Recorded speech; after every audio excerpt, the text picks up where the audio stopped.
Annonceurs, entrepreneurs, promoteurs et chefs d'entreprise, choisissez dès à présent votre meilleur partenaire média, Idéal Production. Idéal Production est basé à Cotonou au Bénin. Idéal Production, le partenaire exclusif de Sika TV en Afrique.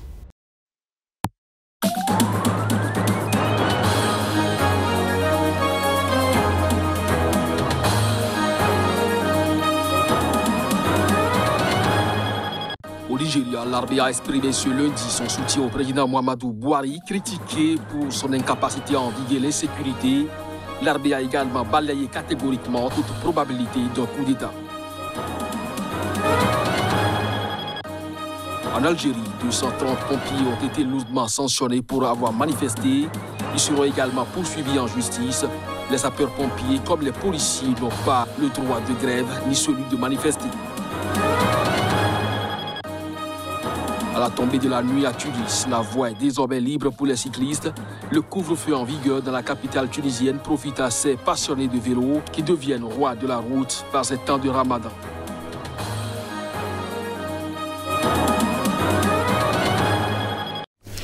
C'est là les grands titres à développer au cours de cette édition. Bonjour à chacun, bonjour à tous et bienvenue. Au Nigeria, l'armée a exprimé ce lundi son soutien au président Muhammadu Buhari, critiqué de toutes parts pour son incapacité à endiguer l'insécurité dans le pays. L'armée a également balayé catégoriquement toute probabilité d'un coup d'État. Reportage. Pays le plus peuplé d'Afrique, le Nigeria est en proie à de multiples conflits entre une insurrection djihadiste dans le nord-est, des attaques de bandes criminelles qui pratiquent des enlèvements de masse dans le nord-ouest et celles de séparatistes qui visent les forces de sécurité dans le sud-est. Malgré la mauvaise situation sécuritaire et les critiques soutenues à l'encontre du président Muhammadu Buhari, les forces armées nigérianes ont déclaré dans un communiqué publié tard ce lundi soir qu'elles allaient continuer à soutenir le gouvernement. Nous déclarons catégoriquement que les forces armées du Nigeria demeurent totalement dévouées à l'administration actuelle ainsi qu'à toutes les institutions démocratiques qui lui sont associées, a déclaré le porte-parole de l'armée. Nous continuerons à rester apolitiques, subordonnés à l'autorité civile, fermement fidèles au président, commandant en chef des forces armées de la République fédérale du Nigeria, au président Muhammadu Buhari et à la Constitution de 1999, telle qu'elle a été amendée, a ajouté le porte-parole militaire dans un communiqué. En outre, l'armée a espéré que les défis sécuritaires actuels ne soient pas insurmontables. Cette déclaration de soutien intervient alors que la semaine dernière, le Parlement a demandé au chef de l'État de déclarer l'état d'urgence. Au même moment, une avalanche de déclarations de parlementaires, de gouverneurs locaux et même du lauréat du prix Nobel de littérature, Wole Soyinka, ont appelé le président Buhari à contenir les violences. Le président s'est entretenu avec ses principaux chefs de la sécurité la semaine dernière et à nouveau ce mardi pour discuter des violences qui secouent le pays. Le chef de la mission d'enquête de l'Union africaine sur la situation politique et sécuritaire au Tchad après la prise de pouvoir par une junte militaire a estimé lundi que c'est aux Tchadiens et aux Tchadiennes de sortir leur pays des difficultés. La mission doit quitter N'Djamena ce mercredi. L'Union africaine a envoyé une mission jeudi au Tchad pour déterminer si l'organisation prendrait des sanctions contre le pays d'Afrique centrale en raison de son évolution politique depuis la mort il y a 2 semaines de son président Idriss Déby Itno. Selon le chef de la mission d'enquête, beaucoup de sujets ont été discutés, notamment comment accompagner durant cette période difficile le Tchad.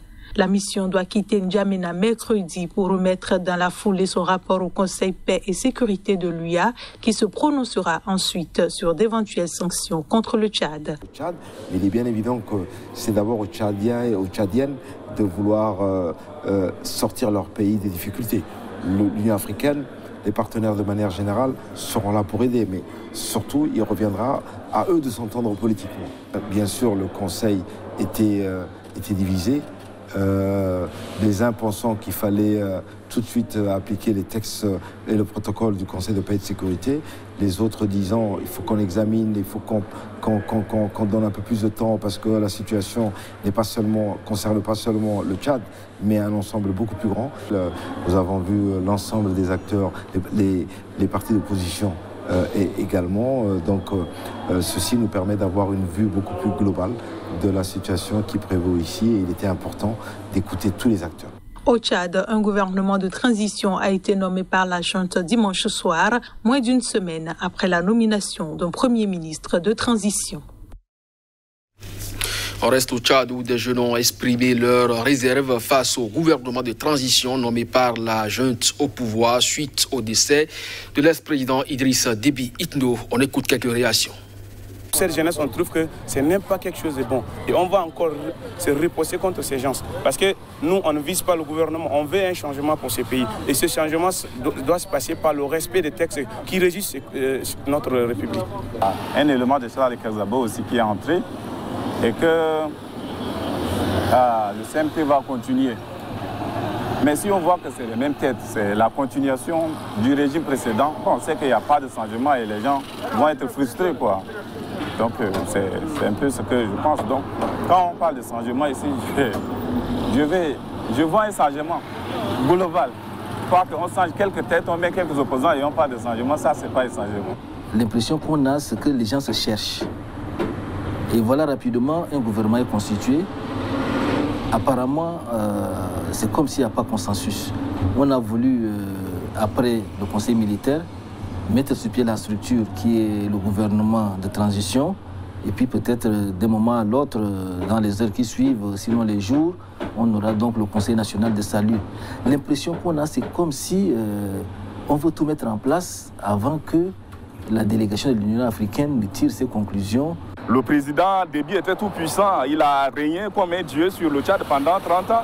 Aujourd'hui, tout le monde a été surpris que le président Déby disparaisse comme par enchantement.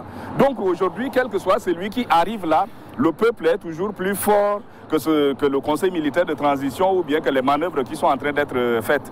Donc nous sommes conscients, nous sommes confiants également que la lutte va finir de payer. Je crois que l'entrée de certains dans le gouvernement ne nous dissuade pas. Nous allons continuer donc à lutter pour que le pouvoir revienne aux civils.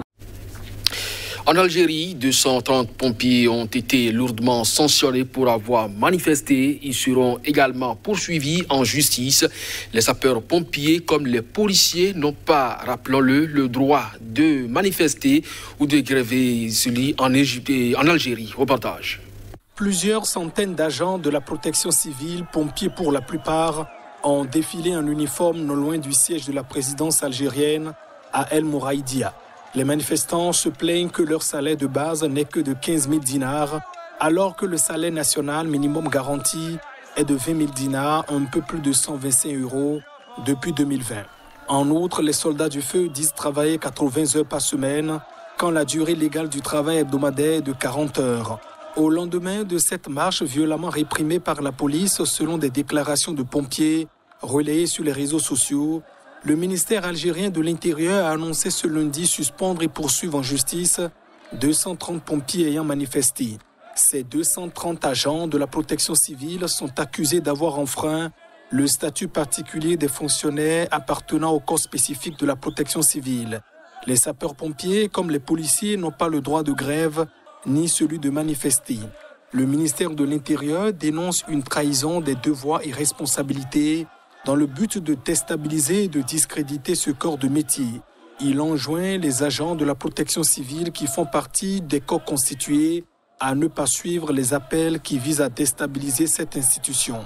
En réponse, des agents de la protection civile de Béjaïa, en Kabylie, situé au nord-est, ont dénoncé le communiqué mensonger du ministère de l'Intérieur qui les diabolise. Ils ont annoncé une manifestation nationale le 9 mai prochain à Alger. Afin de tenter d'éteindre la colère sociale qui monte, le président Abdelmadjid Tebboune a appelé ce dimanche son gouvernement à ouvrir un dialogue avec les partenaires sociaux. Plusieurs dizaines de journalistes tunisiens se sont rassemblés devant le siège de leur syndicat à Tunis en soutien à leurs confrères marocains emprisonnés Omar Rad et Souleymane Raïsouni à l'occasion de la journée mondiale de la liberté de la presse. La Tunisie est classée première en termes de cette liberté dans la presse selon le classement RSF dans la région Moyen-Orient et Afrique du Nord. Mais la profession peine peine à se réformer et est confrontée à des attaques venant surtout des classes politiques. Reportage. Des journalistes et militants se sont rassemblés lundi à Tunis pour réclamer la libération de 2 journalistes marocains emprisonnés depuis des mois, Omar Hadi et Souleymane Raissouni, à l'occasion de la Journée mondiale de la liberté de la presse. Une pétition de soutien publiée dimanche a réuni 320 personnalités, dont 4 anciens ministres. Omar Hadi, journaliste marocain engagé dans la défense des droits humains, en détention préventive depuis 9 mois, a mené 21 jours de grève de la faim, dans l'espoir d'obtenir une libération provisoire, avant de la suspendre vendredi, en raison de la détérioration de sa santé. Souleymane Raissouni, rédacteur en chef du journal Akhbar Al-Yaoum, en détention depuis 11 mois, est en grève de la faim depuis 26 jours, pour les mêmes raisons. Ils sont poursuivis notamment pour des agressions sexuelles. Selon leur soutien, la justice, instrumentalisée, les poursuit en raison de leurs publications critiques, ce que démentent les autorités marocaines. La Tunisie, où la révolution de 2011 a permis une liberté d'expression sans précédent, est le pays le mieux classé de la région Moyen-Orient et Afrique du Nord dans le classement Reporters sans frontières de la liberté de la presse, publié fin avril. Au 73e rang, elle devance le Maroc, 136e, et l'Algérie, 146e. Lundi à Alger, une trentaine de journalistes ont manifesté stylo à la main pour une presse libre et démocratique, dans un climat de répression accru à l'encontre de toute voix dissidente. Ils ont réclamé notamment la libération d'un journaliste du sud du pays, Rabat Karesh, arrêté en avril après avoir écrit sur un mouvement de protestation des Touaregs. À la tombée de la nuit à Tunis, la voie est désormais libre pour les cyclistes. Le couvre-feu en vigueur dans la capitale tunisienne ici est propice pour des passionnés du vélo. On suit à travers cet élément. Chaque soir, après la rupture du jeûne, une cohorte de cyclistes se déploie dans les rues de Tunis. Pendant ce ramadan, les amateurs de la petite reine profitent du couvre-feu précoce imposé aux voitures qui leur laisse la voie libre. C'est un moment génial. Avec la route vide, tu peux rouler rapidement et tu te sens en sécurité. C'est sûr, il n'y a pas de voiture qui te colle. Tu roules en étant rassuré sur la route. C'est tout autre chose. Cela a un goût différent. La route est à nous et on en profite. Plusieurs dizaines de cyclistes se rassemblent à l'appel de l'association Vélorussion pour une balade nocturne dans les rues quasi désertes de la capitale Tunis. Au programme, l'emblématique avenue Habib Bourguiba, le tour de la place de l'Horloge, le quartier central de Lafayette, ou encore le rond-point arboré de la place Pasteur. Face à la pandémie de Covid-19 qui ne faiblit pas dans le pays, les autorités tunisiennes ont pris une mesure atypique depuis le 17 avril.